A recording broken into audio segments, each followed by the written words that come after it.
दुर्भाग्य हमारा ये है कि जिन भगवान कृष्ण ने 125 वर्ष तक यहाँ पर रहे, आज उनके चरित्र केवल 11 वर्ष तक के गाए जाते हैं।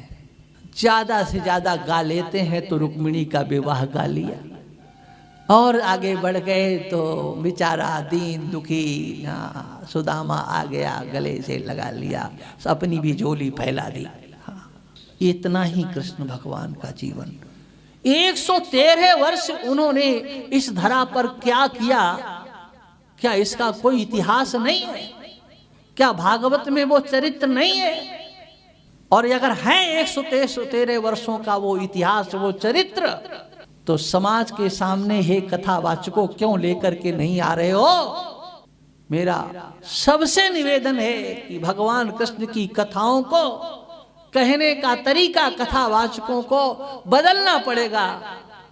आप अपनी झोली भरो, आप अपना घर भरो, आप अपना पेट भरो, मैं नहीं रोकता हूं, लेकिन समाज को जोड़ने के जो सूत्र भगवान कृष्ण की लीलाओं में हैं, उन्होंने 113 वर्ष तक जो लीलाएं की हैं वो क्यों बीच में नहीं आती हैं?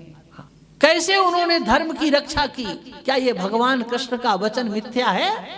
यदा यदा ही धर्मस्य ग्लानिर्भवति भारत, जब जब धर्म की ग्लानि होती मैं रक्षा करने के लिए आता हूं, मैं धर्म की स्थापना करता हूं। धर्म संस्थापनार्थाय संभवामि युगे युगे। तो क्या केवल चीर चुरा करके ही, माखन चुरा करके ही, थाता थे ही करके इसी से धर्म की स्थापना भगवान ने की थी। मेरो मुरली वारो, ठीक है। ये बैठे हमारे स्वामी जी अभी आए, सोच रहे होंगे क्या बोल रहे। मैं सही बोल रहा हूं, बताओ कौन से जिनको लेकर के आज चलते हो, हाँ, उनसे धर्म की स्थापना कहाँ होगी? बस गेंद खेल लिया, हाँ, माखन चुरा लिया, चीर चुरा लिया, बस। रसिकों के भगवान, ये रसिक अच्छे हैं। रसो वैसा परमात्मा का स्वरूप है, रस स्वरूप परमात्मा है, वो मानता हूं, हाँ, जानता भी हूं, मानता भी हूं, लेकिन समाज का बेड़ा गर्क हो जाएगा। केवल हमारा समाज मात्र ताली बजा करके ही क्या अपनी संस्कृति की रक्षा करेगा? हाँ, ये झांझ मजीरा ढोलक ये सब, इनसे समाज की रक्षा होगी? आपके परिवार की रक्षा होगी? आपकी संस्कृति की रक्षा होगी क्या? आपके धर्म की रक्षा होगी क्या? कीर्तन करना बुरा नहीं है, लेकिन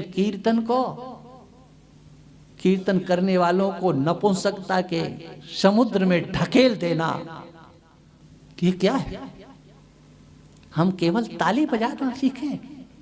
अरे कीर्तन तो, हाँ, भक्त तो हनुमान जी थे, अर्जुन थे, भक्त नहीं थे क्या? हाँ, बोले हम तो सखी भाव के उपासक हैं, डूब मरो। ए सखी भाव है, सखा भाव नहीं आता है तुम्हारे अंदर? सखा भाव क्यों नहीं आता भाई? भगवान ने तुम्हें सखा बना करके भेजा, द्वासुपर्णा सयुजा सखाया, श्रुति सम्मत आप भगवान के सखा हो। बोले हम तो सखी बनेंगे। क्यों भाई, सखा क्यों नहीं बनोगे? सखा बनना पड़ेगा जी।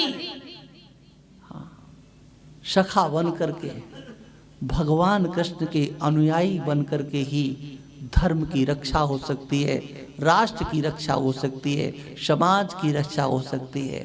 हाँ, हनुमान जी कीर्तन करते, हाँ, लेकिन वही हनुमान जी जब शत्रुओं के समक्ष जाते, सब जगह भगवान उनको दिखाई पड़ता है।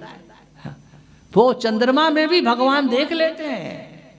महाराज, ये श्यामलता जो चंद्रमा में है वो किस लिए है? बोले आपका वो ध्यान करता है चंद्रमा, इसलिए वो ऐसा हो गया है। हाँ, और वही हनुमान जी जब संहार करते हैं तो उन्हें कोई वो दिखाई नहीं पड़ते, वहां भगवान नहीं दिखाई पड़ते। लंका में जाकर के हनुमान जी महाराज ने रावण की 2/3 सेना का अकेले संहार किया था। वो भक्त नहीं थे क्या? हमारे समाज को कौन बचाएगा? उपदेशक एक मार्गदर्शक होते हैं, कथावाचक समाज को एक दिशा देने वाले होते हैं, ईश्वर की ईश्वरता का बोध कराने वाले, भगवान की लीलाओं को कह करके अंदर में श्रद्धा का भाव जगाने वाले। लेकिन उन कथाओं में सामाजिकता, उन कथाओं में राष्ट्रीयता, ये सब होना चाहिए और ये भगवान कृष्ण के चरित्र में है। आप देखेंगे, अब जब देखेंगे तब आपको पता चलेगा।